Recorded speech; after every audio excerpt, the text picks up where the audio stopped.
President Donald Trump knows suburban housewives, in his words, are critical to his re-election, and his wife is a critical asset for courting that vote. To mothers and parents everywhere, you're warriors. And as the Wisconsin city of Kenosha erupted for a third and deadly night over yet another police shooting of an unarmed African American, the First Lady's Republican Convention address struck a different tone to her husband. It is a harsh reality that we are not proud of parts of our history.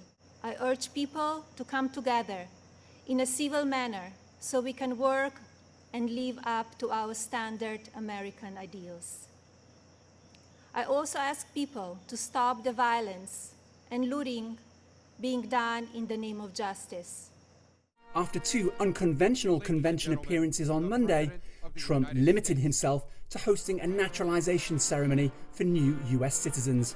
You've earned the most prized, treasured, cherished, and priceless possession anywhere in the world. But so far, Trump hasn't used this platform to address the ongoing protests that have put racial injustice on the global agenda. And where Trump's opponent Joe Biden has promised to reunite a deeply polarized country, Trump tends to focus on economic prosperity for minority groups.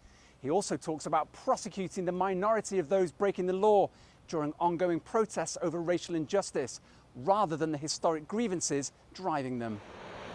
And if using the White House as a campaign platform is unethical for some, so too the backdrop for Secretary of State Mike Pompeo's address. President, too, moved the U.S. Embassy to this very city of God, Jerusalem, the rightful capital of the Jewish homeland. That's disputed, and for Palestinians demanding their own state, a highly controversial location to remind voters of Trump's biggest foreign policy breakthrough.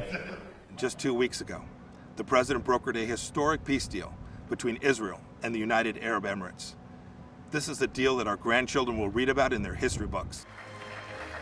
Whether that helps Trump put himself in the history books with a second term will be decided in November. Owen Fairclough, CGTN, Washington.